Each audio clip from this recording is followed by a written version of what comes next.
Yes,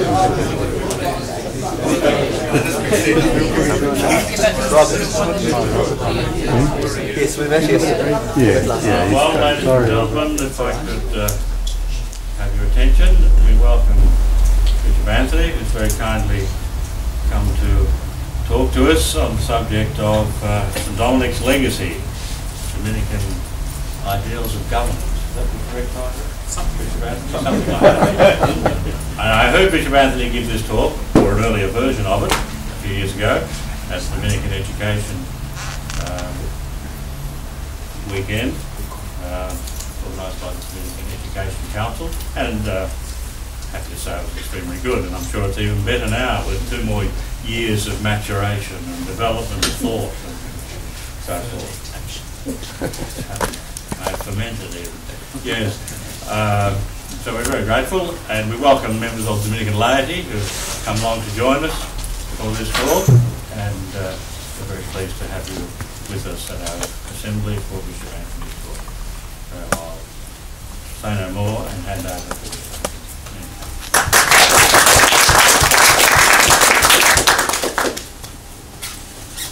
Thank you, Kevin,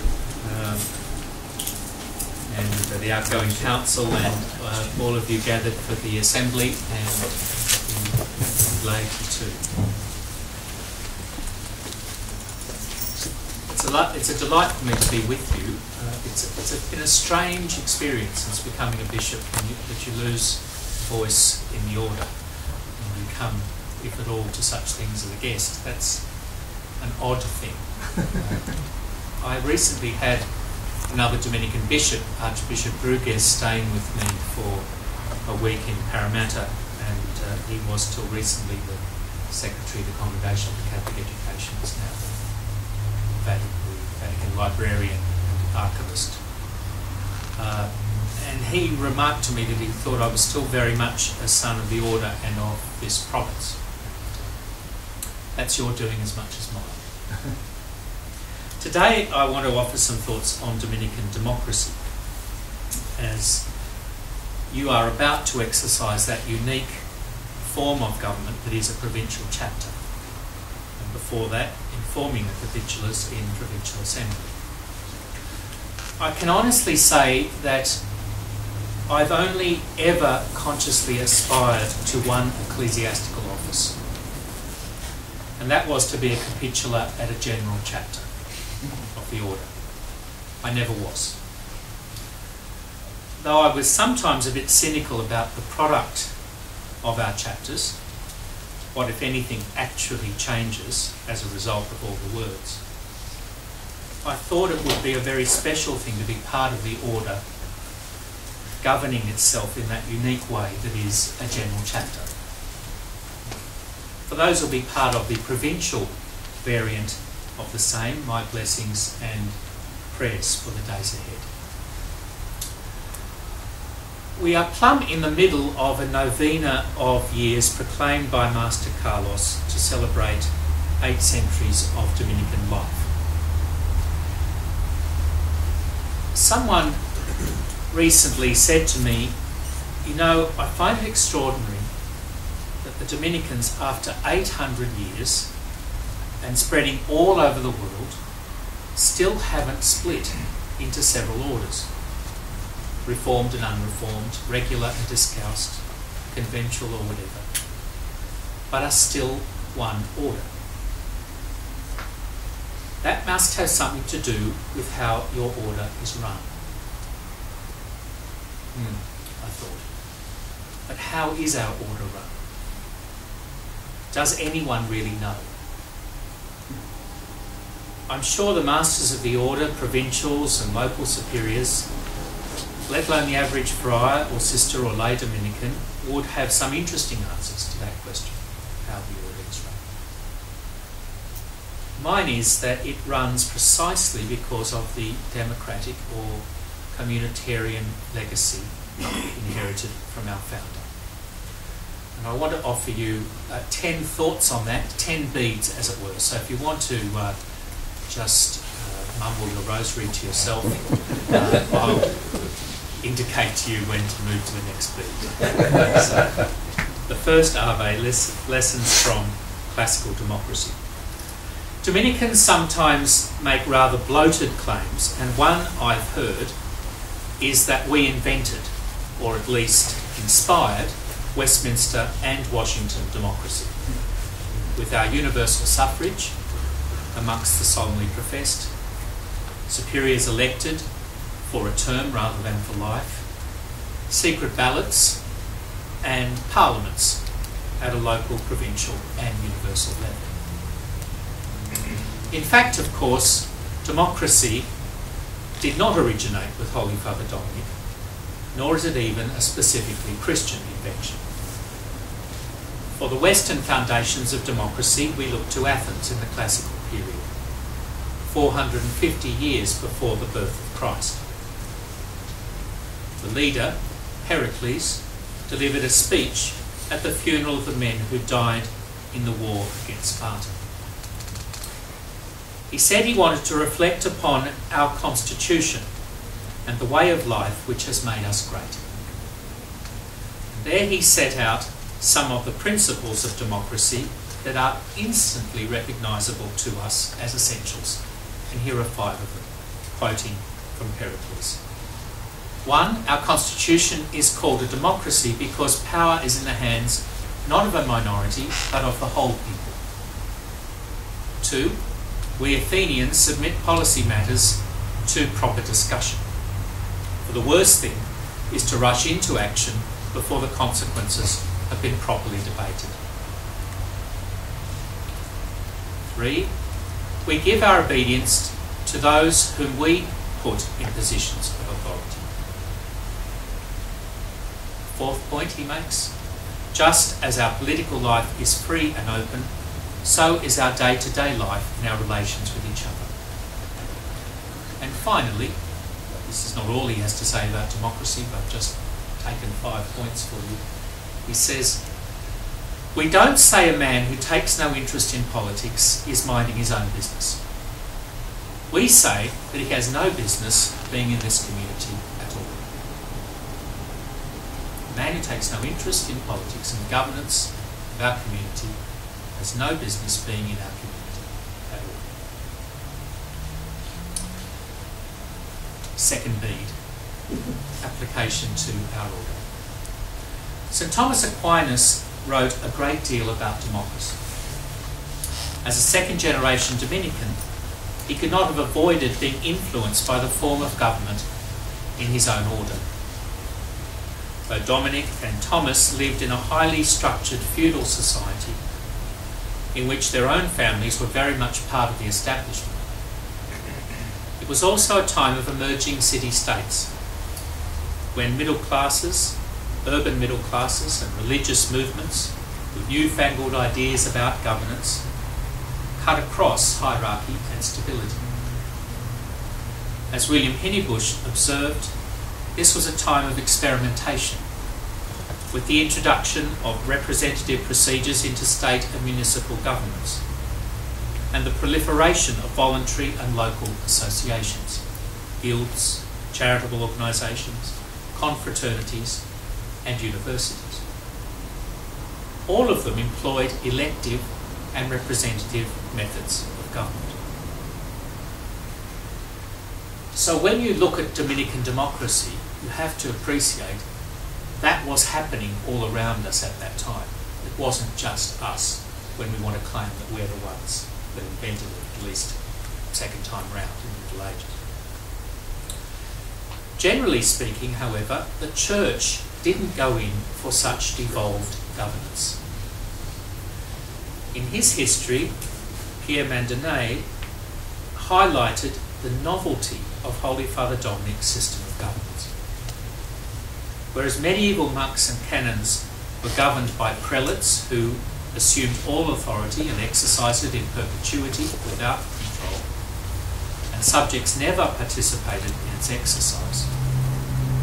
The order of preachers, he observed, being composed of educated men, governed itself through members drawn temporarily from its ranks.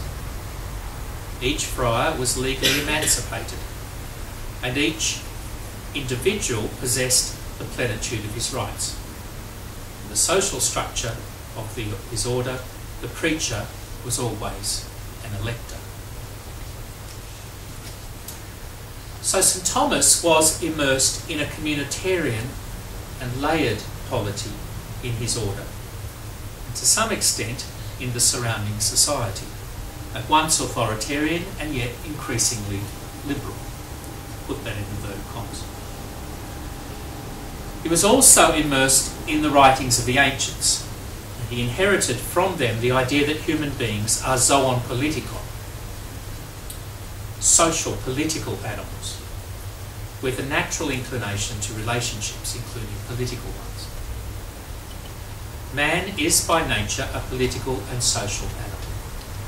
Even more than the other animals, he lives in groups, says Thomas. Community is a fundamental good for human beings, an aspect of their flourishing. It's also a means to most of the other good things for human beings, such as life and security and health, sustenance, language, education, and so on. But without authority, community would break down. We need someone to ensure harmonious collaboration, protect security, enable certain large-scale projects, and give the group identity and direction. St. Augustine thought, and the contemporary American neocons think, that governance is an evil, if a necessary one, reflecting the fact that we are fallen human beings in need of externally imposed discipline, especially because there are evildoers out there ready to disturb the peace. Herbert McCabe, in his characteristically provocative and brilliant way, begins an essay on obedience. Let's begin with the case against obedience. I mean the case against obedience in general. There is a very widely held view that obedience is a necessary evil. I think more of the sisters and brethren subscribe to this view than would admit to it, even to themselves.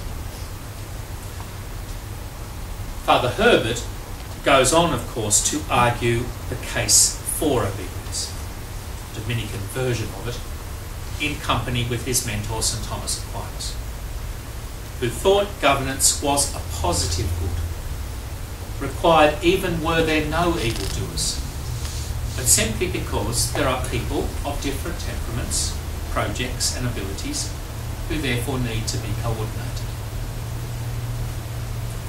Thomas also taught that, like religious life in general, and the mixed Dominican life in particular, episcopacy is a state of perfection. Now, there was as yet then no clear doctrine, such as was taught by the Second Vatican Council, that bishops were priests in a different degree, with a fullness lacked by other priests. Quite the contrary, for Thomas, it seems the difference was largely one of jurisdiction. Bishops were just priests with a bigger job, more authority. But they were the same otherwise. Yet such a jurisdiction could, in Thomas's view, amount to a state of perfection. So the early Dominicans were no antinomian hippies. They believed in authority, in constitutions, and in obedience. But they saw those things as serving human happiness rather than being constraints on it. And there I think you have a big difference with the Augustinian tradition and the Augustinian-inspired orders that were rivals with the Dominicans in this very period. Government, authority, constitutions, obedience were seen as serving human happiness rather than being constraints on it. Third, are they? What sort of governments? It's all very well to say you favour government, but what sort? There are three requirements for the good life of a social group, Thomas taught. First, the society must be united in peace. Secondly, it must be directed towards acting well. And thirdly, it must ensure that there is a sufficient supply of the necessities to live well. The function of the leader, he suggests, is to move people in appropriate ways toward their individual and collective good. Government is the more successful, the better it achieves this. The best government fosters the virtue and opportunity of the members, their true happiness in this life and eternal happiness in the next, rather than the private interests of the governor or some subgroup. So Aquinas was no supporter of the minimal state of the free marketeers. Good governance, for him, was about much more than maintaining order while people prosecute their private projects and partnership contracts. It was there to provide the conditions for the flourishing of all, including ensuring the basic necessities of physical, emotional, moral and spiritual flourishing. Aquinas, like most medievals, thought it obvious that this required that there be one person at the top, charged with governance. Such a person can better promote unity, peace, and a sense of direction than can a committee. He noted that this was reflected in the natural order, where, for instance, there's always a king bee in every hive. Little did he know it was actually the queen bee.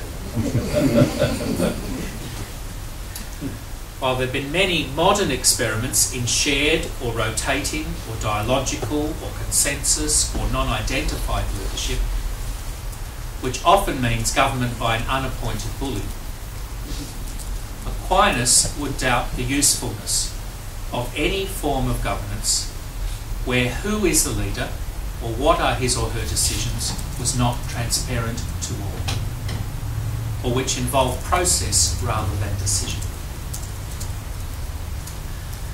But just as single-minded governance is the most effective at achieving the good, it's also the most effective at achieving evil. We call that tyranny. Likewise, Thomas observed, the more diffuse governments get, the less effective they usually are, whether for good or evil.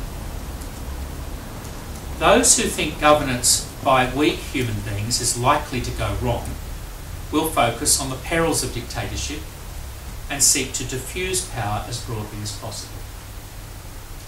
While those more optimistic about their governors, or more focused on getting results, will prefer the efficiency of a hopefully benign dictatorship. The Dominicans adopted the more democratic diffusion of power in many respects, but while electing superiors and definitories with considerable authority. They attempted, as it were, to take some of the best from both these poles, these political views. In a later age, amidst a sense of emergency and every cause for pessimism about human government, both in the church and in society, the Jesuits and the congregations which imitated them followed a more military model with much more centralised power. With Winston Churchill, the Dominicans might have said, democracy is the worst form of government except for all the others. To which the Jesuits might have replied, it's the form of government by the worst.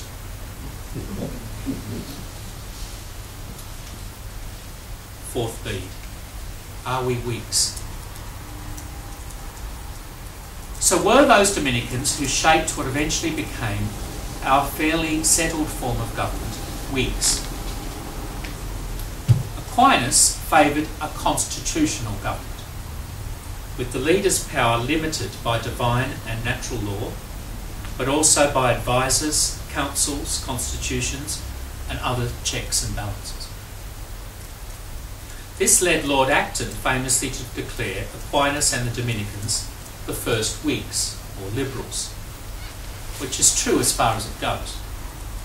But in fact, there's much about Enlightenment liberalism that would have bamboozled and even dismayed the medievals.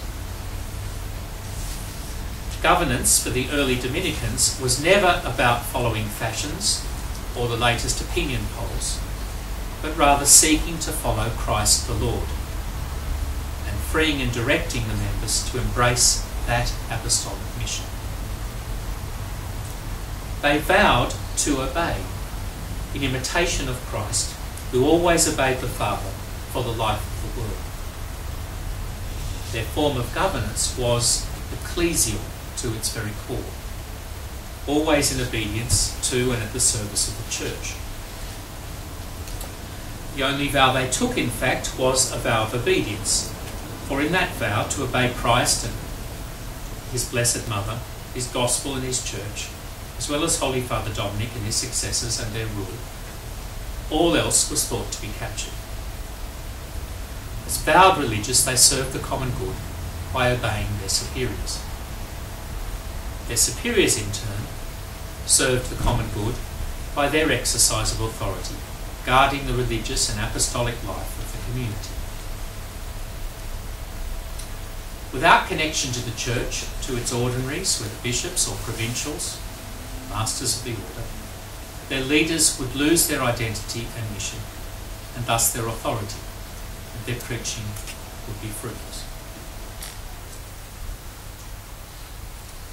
Hierarchical and obedient they certainly were, and thus they were not liberals in the modern sense. But they were also rather democratic, by the standards of their day, with their blackballing secret ballots, elections, terms, chapters, councils, constitutions and ordinations. Conventual fraternity was mirrored in provinces considered a communion of convents, and the order considered a communion of provinces. Property and much decision-making was reserved to the local level, not centralised. The post-conciliar fundamental constitution explains that all this was to ensure the organic and balanced participation of all the members for pursuing the special end of the order, with autonomy and authority shared out. Chapters and commissions at each level would discuss matters, often interminably, before decisions were made, documents ratified, or persons charged with tasks. As a result, as Master Timothy wrote in his 1997 letter on Dominican freedom and responsibility, this communitarian form of government and endless consultation and debate means we will never be one of the most efficient orders in the Church. But Dominicans apparently regard such inefficiency as an acceptable cost, or whatever it is they imagine they gain from their peculiar form of government. Without making bloated claims to political influence, it's not improbable that in the cultures in which the Friars took root, even with capitals as secular as Westminster and Washington, their way of government had at least an indirect influence upon some of the locals. It's interesting too that many contemporary religious congregations, invented on the more military model, including the Jesuits, are increasingly adopting elements of the Dominican governance model, for instance having provincial chapters and councils where there is no history of the like in their order. So others are willing to accept a bit of Dominican inefficiency with a view to the benefits. And one of those. Fifth bead. One benefit was, I think, this. If Dominicans take a lot of prayer and reflection and talking time before reaching their decisions, this might just add to the prudence of those decisions. Now here I don't mean that Irish kind of prudence that was once an aphorism in our province. Let's do the prudent thing, let's do nothing. No, as Aristotle and Thomas insisted, the purpose of practical reasoning and discernment is not more practical reasoning and discernment. It's not even a decision to do something. No, the proper conclusion of a practical syllogism or a series of praying, reflecting and thinking throughs is an action. As my novice master, Father Reginald Batten, took us line by line through the Secunda Pars of St Thomas as our principal novitiate text, I recall him coming to the very important matter of the quasi-integral parts of prudence. One of the naughty novices sought to distract him by asking whether Father Reginald was often asked by people in pastoral situations about the quasi-integral parts of prudence. All the time, especially in confession, Father Reginald answered, quick as a flash with his wicked smile. And thereafter we imagined a very specialised clientele of penitents who followed Father Reginald around the country, ready to pounce with such questions in the confessional. Well, prudence, as the angelic doctor explained, includes as its essential components good memory, insight, docility, acumen, foresight and judgment. Its allies include eubulia, synesis and noma, all well served by the spiritual gift of counsel. The quasi-integral part of prudence called eubulia, deliberating well or well-advisedness in the Gilby translation, comes directly from Aristotle's Ethics, where the philosopher explains that reasonable inquiry into the practical issues that arise in human life includes the activity of deliberating well, and therefore requires cast of mind towards it. For groups of men to decide well, it follows, there must be structures and time for deliberation. St Thomas observes that some men deliberate well but decide badly, in which case they lack synesis, in the Gilby translation judiciousness or sound judgment. Perhaps reflecting upon his Dominican experience, Aquinas observed that some are good at research in theoretical matters because they are instant at reasoned discourse, which would seem to come from a disposition of their imagination, lively and versatile at forming insights. Nevertheless, they are not always people of good practical judgment, due to a lack of insight coming from an ill-disposed and injudicious sense of coordination. Now, I don't know who he had in mind. Maybe Thomas was talking about himself being rather better at theoretical speculation than at practical judgment. Or maybe he was just talking about his whole order, about which he But Gilby gives as an example in a footnote Alice in Wonderland, who was, quote, generally speaking, gave herself very good advice, though she very seldom followed it. Now, whether Dominican house chapters, provincial chapters and general chapters make better judgments after all their deliberation might be disputed. But on Thomas's account, eubulia and synesis are both required if prudent action is to follow. Sixth B. We're more than halfway through our rosary.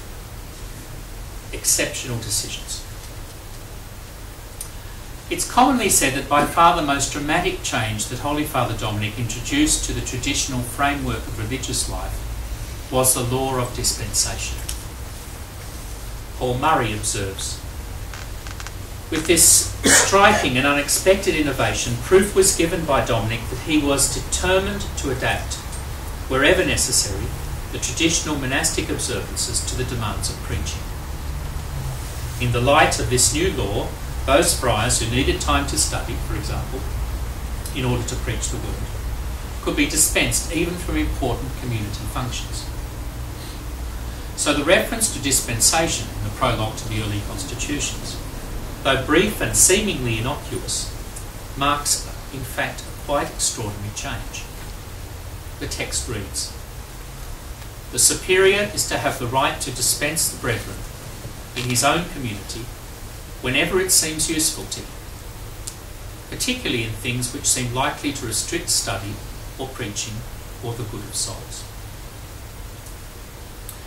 Now we might notice that dispensation was an aspect of government for the early friars, not avoidance of government. There was no self-dispensation, like what I call the fourth rite of reconciliation, the most common rite of reconciliation in Australia, and that is self-absolution. No. Dispensation was something superiors gave in particular cases. On what basis? An obvious point might be epikeia, the moral virtue commonly translated as equity. It's a much misunderstood virtue, often presented as a kind of get-out-of-jail-free card. There's some moral law I don't like, or natural law, or divine law. Epikeia, that's the excuse. I'm out of it. But Aristotle said the equitable is the just, and St Albert the Great called it super justitia, super justice. On neither account is it a sort of negatio juris, a discount or departure from justice, tolerated in certain circumstances, but rather it's a way to achieve justice. Epikeia is a way to achieve true justice. St Thomas recognised that particular human laws may be defective in what is usually their strength, that is, their universality. But simply, the rules may not suit every case. When we understand why something is commanded or forgiven, we realise that some cases will not fit under the universal norm, and that literal observance would undermine the norm and the individual or common good it serves.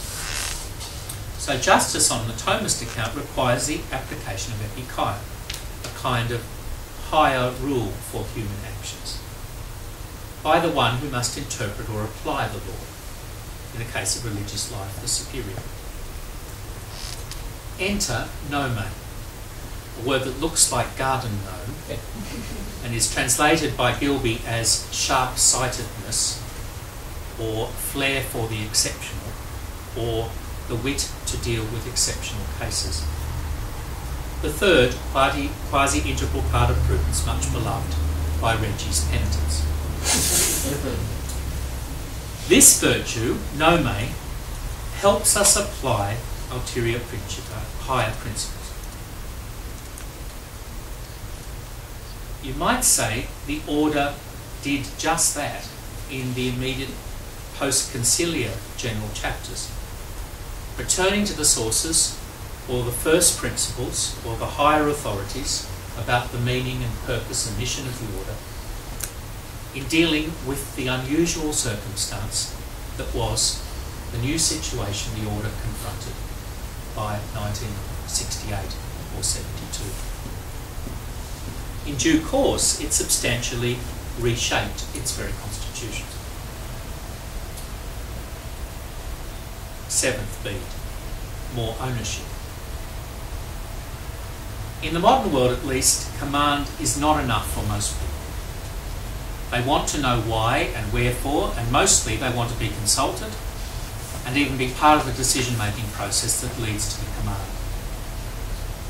Not everyone is like that, and perhaps most were not in some previous ages or cultures.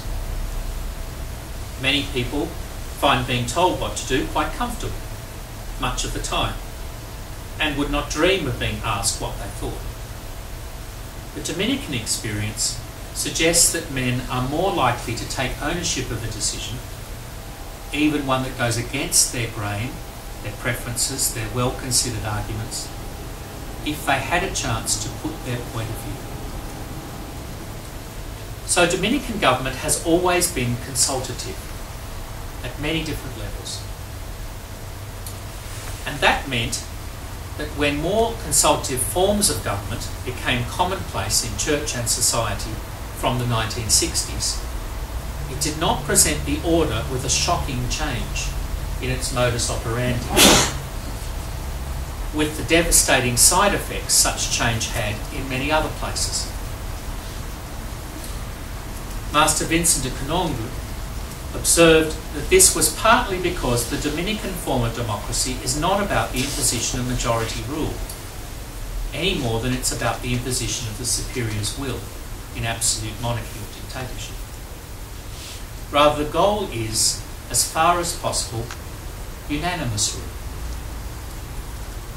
The prior should not look for a quick vote, but should try to have the question threshed out so that everyone has a say, said Master Vincent. And a common debate will lead to an agreement which is as near unanimous as possible. So in the Dominicans, democracy is transformed. Let me give an example. Here in Australia, we have plenty of elections, Commonwealth, state and local. In each case, it's about winners and losers. But Dominican democracy is not supposed to be like that. It's about mission, the search for truth, the preaching of the word. As Master Timothy observed, our democracy is only Dominican if our debating and voting is an attempt to hear the word of God, summoning us to walk in the way of discipleship. An attempt to hear each other as voices of even the smallest grain of truth. Governance of this communitarian form is supposed to unite us for mission, rather than make us rivals or prisoners of those who won. When Master Bruno was elected last year, it was hopefully with a view to Dominican life and mission, rather than any voters or provinces' sectional interests.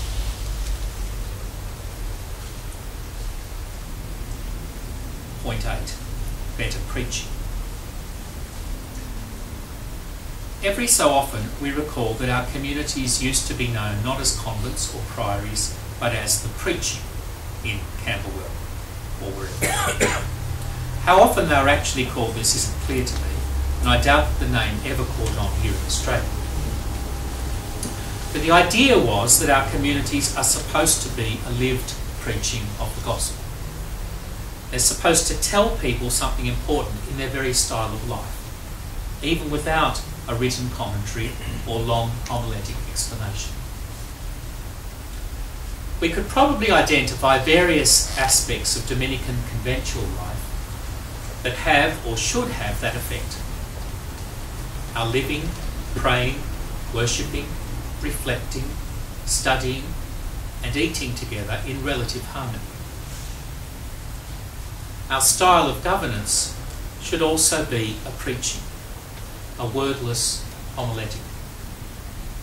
The deliberations, elections and acta of chapters and councils at the several levels, and the day-to-day exercise of authority should be examples of the Dominican spirituality of contemplation and conversation, of pondering and preaching, of contemplare et tradere. That in turn is an evangelical act. It teaches something, it preaches something about government, obviously, but also more generally about Christian life, as Dominicans said. If our community life is supposed to be a lived homily, we might ask ourselves what our chapters, councils and superiors in their modus operandi say to the brethren and to the world about what we think matters, how it is to be resolved, about God and the things of God, and about the salvation of souls. In a world in which politics is often marked by ideology, polarisation, refusal to dialogue or to compromise, Or at the opposite extreme, principle-free horse trading on the basis of self-interest or achieving and maintaining power, with a consequent focus on the short-term only, especially the next election. Or aspects of both extremes, the kind of hardened ideology and the I've got no principles, I just want power. Both of these at once. In a world in which serious debate and policy and postmodernism's claim that in the end it's all word games anyway, it's all power games anyway, seems to be a practical truism. A world in which real arguments are in very short supply in politics. In such a world, Dominicans could and should model something different and better. Which brings me to number 9, providence. At a recent vocations day in my diocese, I questioned the commonplace that there's a crisis of priestly vocations in Australia, and the current talk of vocational discernment as if it was some sort of rocket science. During question time, I suggested that the ideas of vocation and discernment, both of which are overused and under-understood, are best situated within a rich theology of providence. I think that Dominican spirituality of government, including ideas of authority and obedience, can also best reside here. That is, in the context of an act of faith in God's abiding will for us individually and together. What Garrigou Lagrange called self-abandonment to providence. God reveals himself, his will, to us in various ways, in the sacred scriptures and tradition, in the sacred liturgy and prayer, in the lives of the saints, teachings and discipline of the Church, in our own experience and reasoned reflection upon it, and through chapters and superiors. Master Timothy observed that the beginning of all good government is attentiveness, listening together for the word of God, opening our ears to the needs of the people.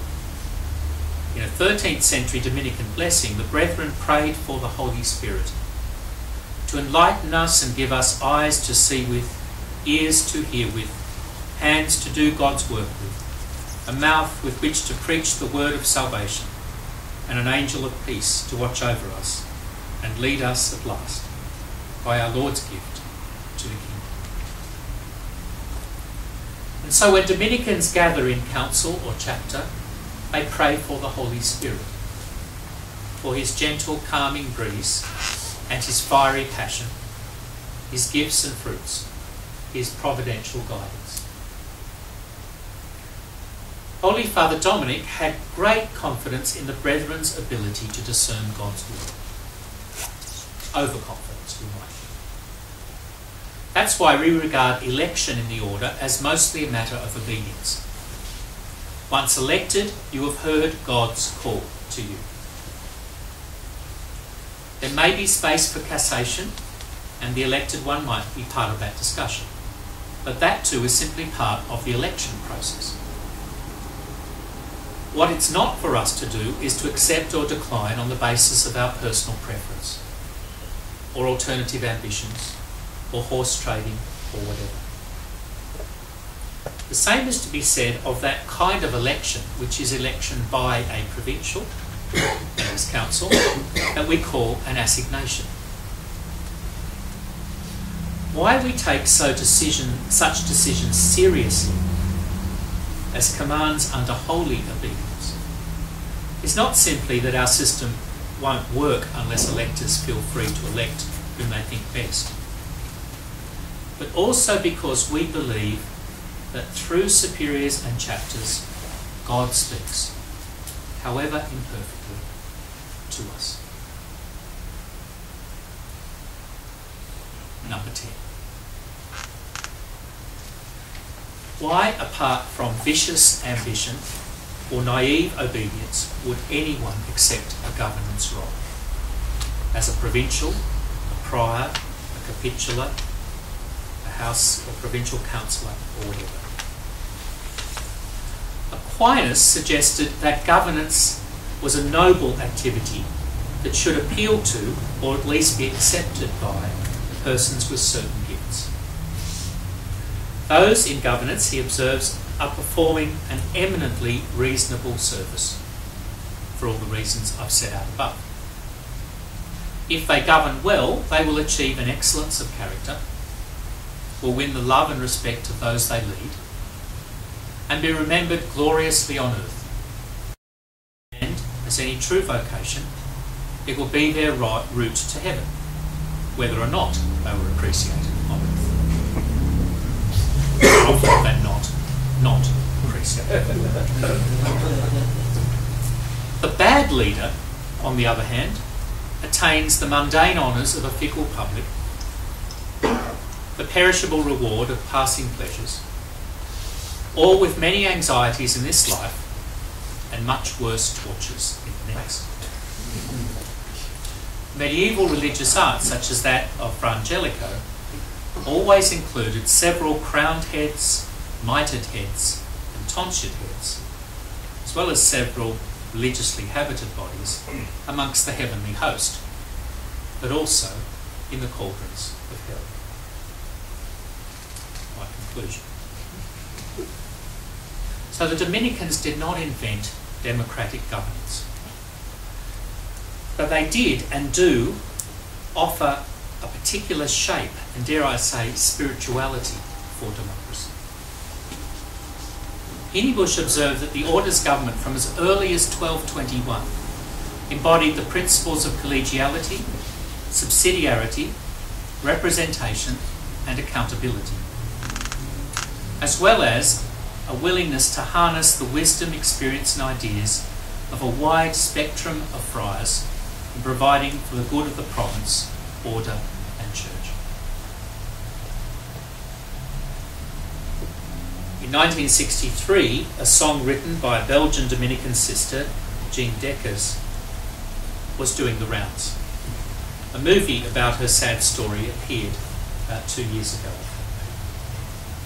My dear sister Angela, who after a Catholic education emerged an atheist, and after marriage became a faithful Pentecostal, once complained to me that her little boy came home from preschool singing a Catholic song, Dominica Nica Nica. She asked me if I knew what it meant. I told her that by a happy coincidence it was about St Dominic, and that it had reached number 5 in the Australian singles chart for 1963. An English translation of the chorus runs: Dominic went about simply, a poor singing itinerant. On every road, in every place, he talked only of the good Lord. The lyrics capture the freedom of Holy Father Dominic and his single-minded mission. For Pericles and his Athenians, democracy enabled them to remain free from the domination of Sparta. For us, baptised in Christ and joined to the Dominican order, our democratic governance gives us not merely freedom from, but freedom for. The freedom to talk on every road, in every place, of the good Lord.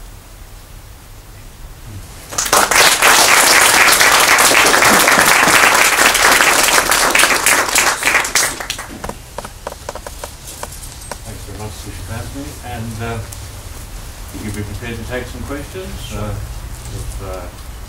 we might think about it for a moment. Why don't you have a seat there, Bishop Anthony? Nice. And we'll give the brethren time and our visitors, our brothers and sisters in St Dominic, in the Laity. So have a moment of thought, and then I'll call for questions.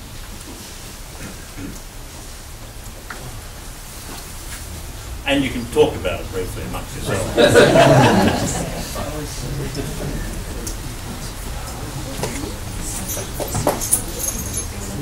How do you feel on emotions?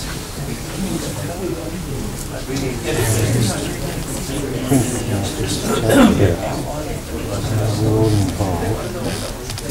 But we put in schools. So we have a list of eligible people. All those in school.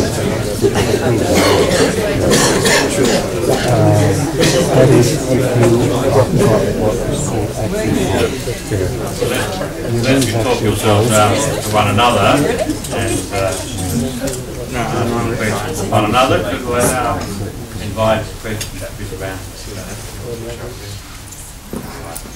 She would like to ask her to elaborate on clarification. I'm happy to invite disagreement, corrections. Question here, I think? No? A hand wave. Like being at an auction. Scratch your ear, you might have Archbishop Mannix's chasuble knocked down. Thank you. I missed the point, something which I'm interested in. In our parish, for this weekend while I'm away, I wrote something in the newsletter about discernment. We're in the midst of a parish survey, trying to get volunteers and more involvement. And I didn't get the point you were making. I do understand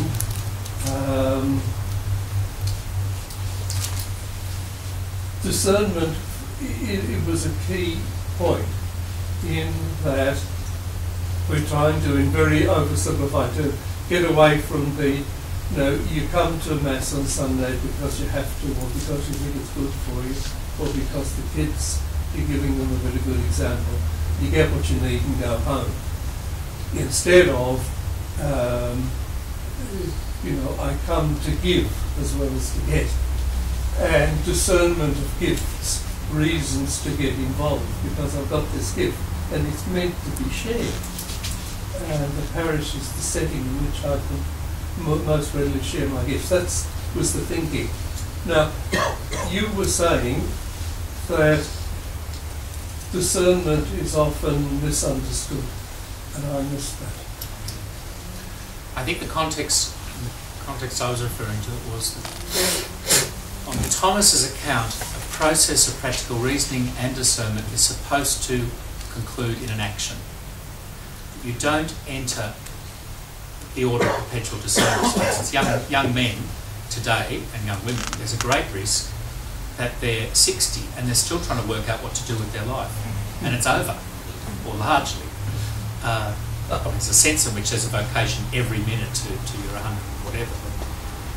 But they really should have made a decision a long while ago, and they've been discerning. Thomas's thought, and I think it's right, is that the goal of both of reasoning and of discerning, to the extent those are different, I think there are differences between the two.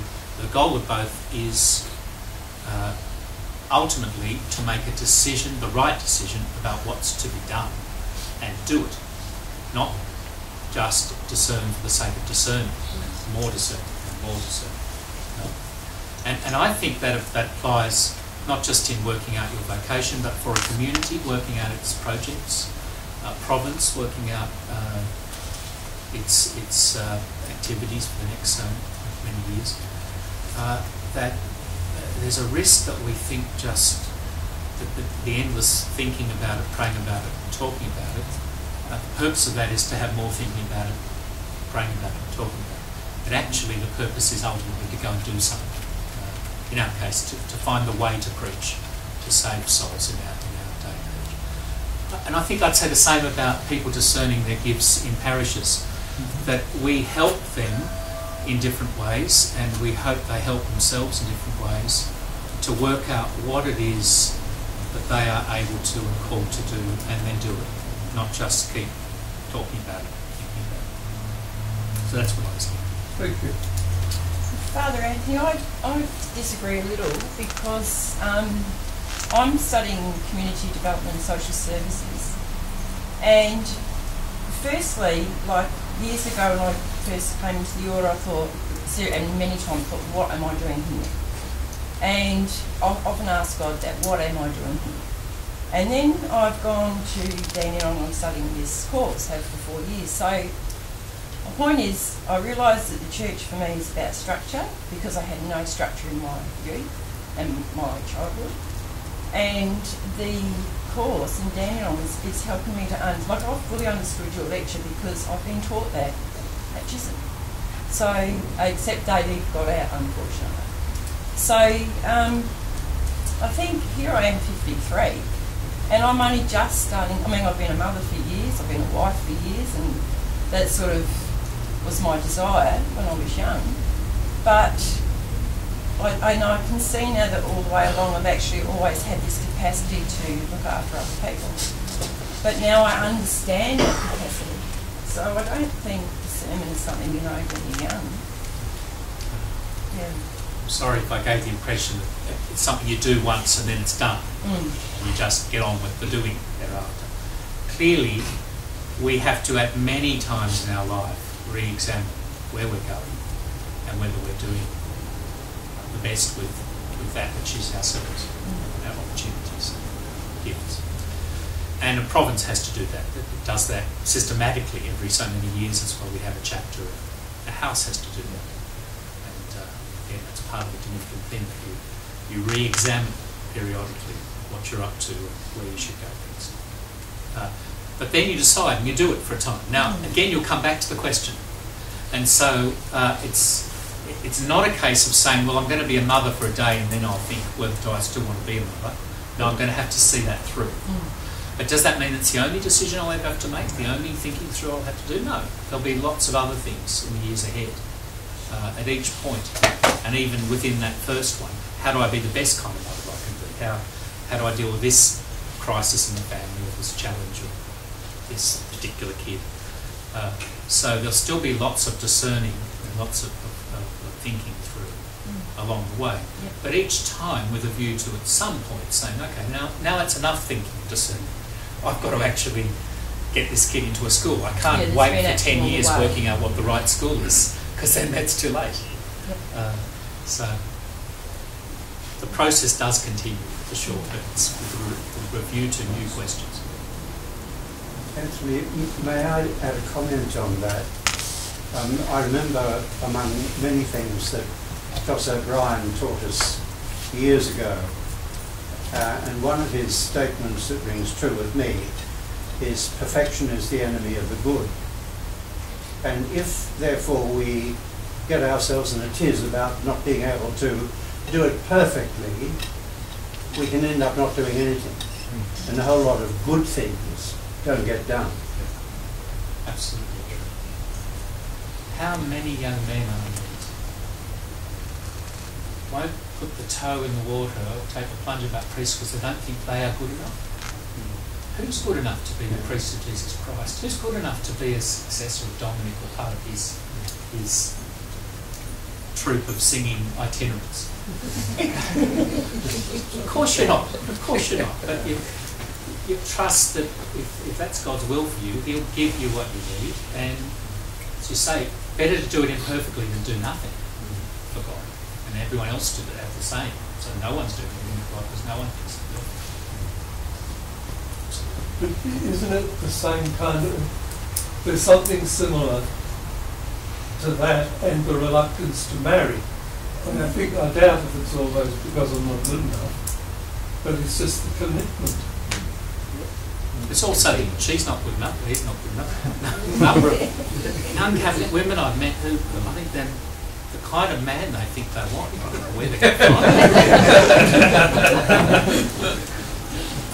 And commitments are important. I think people are looking for a kind of certainty and a kind of fail-safeness, a security in the decision that they're just not going to find in this life at this time in history. And you're taking a bit of a plunge.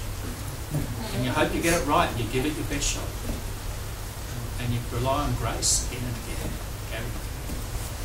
And can I say, sorry, I'll shut up after this. Isn't part of it also that they're looking around and see that so many have apparently made the wrong choice because so many marriage breakups? Because look at a lot of the clergy and what's going on. Makes people scared. And that's why I said they're looking for certainty and also for security. They want to be sure it's going to work or they won't take a chance. That's not real at this time in history. Sorry, Frank. Anthony, one of the things that came up in our commission was people who are in sort of transient, if you like, in their vocation, leaving the order, they go out for a time to discern their vocation, whether to stay or to go and things like that. And you may be able to give us some idea of, the suggestion is that sometimes the discernment is left by the individual, but we're sort of trying to propose perhaps a brother in the order should accompany that person to discern his vocation. But from what my experience, that we seem to, when people are having doubts about their vocation, they go off and discern by themselves, which then seems to linger on and usually in the end bye-bye. Not too many then discern to whether they're doing the right thing. Well, perhaps they are, but that's very much to the individual. And we sort of say, well, should we try to implement someone accompanying that brother during that time of discernment? What's your views on that? Well, I'll just give my opinion. There's several other people who've been ordinaries in this room and others who perhaps in one way or another have to help with that kind of decision about somebody. Two things. Firstly, I think there is a great risk that we think when a brother's taking leave him alone. He doesn't want us. We're feeling a bit rejected. We're just, because we're not very good as men, that kind of emotional stuff, the hard stuff there, just leave him alone and let him work it out. And actually, if we're genuinely hoping this is a period away to help the person come back renewed in their commitment, or else they've worked out this is not where God is calling them to do. If we genuinely want that to happen, we surely have to try our very best to put in place things like spiritual direction, psychological help, ordinary human emotional support, not just cutting loose, letting go, and maybe dream he'll come back if we remember. We've got to do more than that.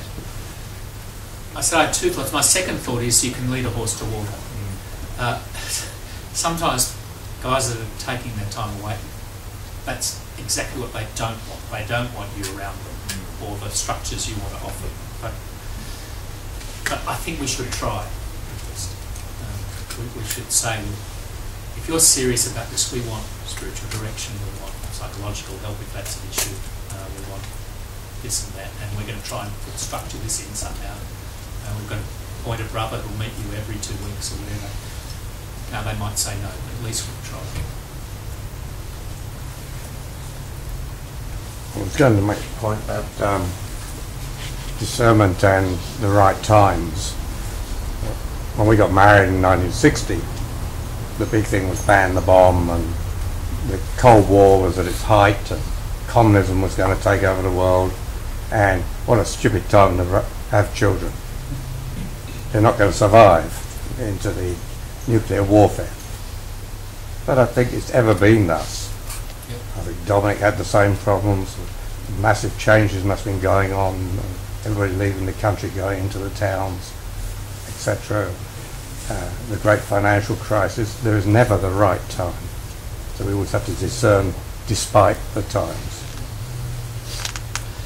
And again, I'd say that's why I think we should put discernment of vocation as well as government within a context of our faith and providence. We're not doing this alone. We're not just left alone in the struggle of a kind of a Darwinian universe where you're just, the fittest will survive and the rest of us will drown. Actually, there is someone who wants to carry us through, support us through, has given us all sorts of ways to help. Do you have a question, Nick? I'm sorry. With Mark. Anyone else with a thought? Yes, please. For the Gardenberg word. G-N-O-M-E. Gnome. Same spelling. No, mate. further questions, reflections? Well, I'll ask Brother Anthony Walsh to move a vote of thanks. Bishop Anthony, thank you very much for your talk. I was just thinking then that perhaps the audience that you should be addressing with this talk was perhaps our federal politicians, given the last week's pretty dismal performance. So, but I think what you presented to us, particularly the balance between, on the one hand, process and making a decision in the context of Dominican democratic government, is one that's probably good for us to take into the Assembly and onto the to the chapter as well, and one that we can really, I think, listen to very carefully. And in particular, I think the way you brought that out in sort of giving us the cold shower that we didn't invent modern democracy, that was probably a helpful thing, even though we might have delusions of grandeur occasionally in that regard. But also, reminding us of what various masters have said on the subject, from Deacon Ongle to Timothy Radcliffe, and even without the order, and in particular what St Thomas has had to teach us in regard to seeking the best, and that idea of that freedom for excellence, as one Dominican had put it, that we hope to achieve with our democracy, rather than the horse trading or the constant battle. So thank you very much for all that, and of course you're very welcome to be among us, and not just in the sense that canonically we have to take you back when the church is done with you, but also that you're most welcome as our brother as well. So, but thank you for your wisdom and your talk.